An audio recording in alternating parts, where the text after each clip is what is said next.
तो सबसे बड़ा सवाल यही है कि आखिर ये हो क्या रहा है। नीट के बाद यूजीसी नेट की परीक्षा पर सवाल उठे और ये परीक्षा तो रद्द करने का फैसला भी शिक्षा मंत्रालय ने ले लिया। यूजीसी नेट परीक्षा 18 जून को ही अभी पूरे देश में तमाम जो छात्र हैं, छात्राएं हैं, उन्होंने एग्जाम्स दिए। रद्द क्यों किया गया? Indian cyber crime coordination centre को इस परीक्षा में गड़बड़ी के संकेत मिले, उसके बाद यह परीक्षा रद्द कराई गई।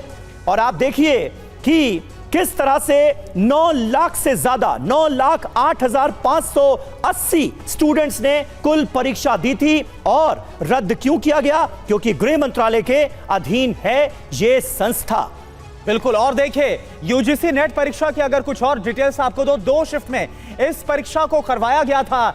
गृह मंत्रालय के अधीन यह संस्था आती है, गड़बड़ी पाई गई और उसके बाद आखिरकार इसको रद्द करने का फैसला लिया गया है। एनटीए ने इस परीक्षा को करवाया था, सीबीआई को अब गड़बड़ी की जांच सौंप दी गई है, यह जानकारी सामने आ रही है। लेकिन इससे पहले बड़ा फैसला यह कि इस परीक्षा को ही रद्द कर दिया गया। एनटीए ने ही नीट परीक्षा भी करवाई थी और इसमें भी देखिए गड़बड़ी की बात तो सामने आई थी, लेकिन यह नहीं कहा जा रहा था कि पेपर लीक हुआ, लेकिन अब उसके सबूत भी आ गए।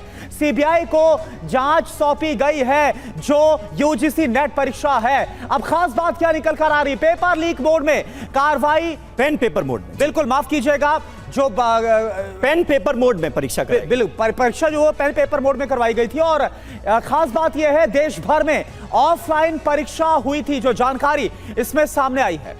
बिल्कुल। और पहले ऑनलाइन परीक्षा होती थी, नीट के बाद यूजीसी नेट की परीक्षा कराई जाती है। नीट को लेकर वैसे ही बवाल हो रहा था और यूजीसी नेट की परीक्षा में भी गड़बड़ी की बात सामने आती है और उसके बाद इस परीक्षा को रद्द कराना पड़ता है। अब नीट और यूजीसी नेट दोनों परीक्षाओं में कॉमन कड़ी क्या है?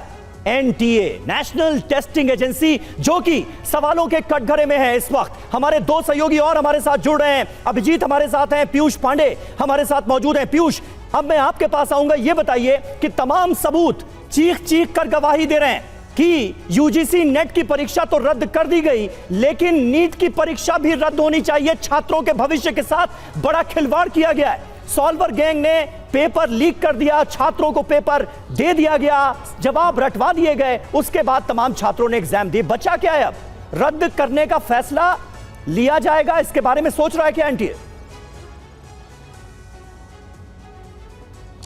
देखिए समीर, इस मामले में जो अहम बात है कि बच्चों का भविष्य बर्बाद हो रहा है और सुप्रीम कोर्ट भी इस बात को लेकर के एनटीए को नसीहत दे चुका है। साफ तौर पर यह कह चुका है कि आपको निष्पक्ष होकर के इस मामले में आगे कदम बढ़ाना चाहिए, अदालती कार्रवाई को अपने खिलाफ नहीं समझना चाहिए। और अब इस मामले में जो नेट की परीक्षा है उसमें सीबीआई जांच का आदेश जारी कर दिया है सरकार ने। इस मामले में सुप्रीम कोर्ट में 20 याचिकाओं पर, यानी कि नीट के मामले पर 20 याचिकाओं पर आज सुनवाई और है। अहम बात यह है कि सरकार को जो अभी तक साक्ष्य मिले थे वो सीधे तौर पर नेट के मामले में मिले और उसमें केंद्र का जो फिक्सिंग का इशू था, यानी कि जहां पर परीक्षा बच्चे जाते हैं देने के लिए, वहां पर फिक्सिंग वाला जो इशू नीट में था वैसा ही समान इशू ये नेट वाली परीक्षा में भी आया और ऐसी स्थिति में गड़बड़ी पाए जाने पर सीबीआई जांच के लिए आदेश दिया गया।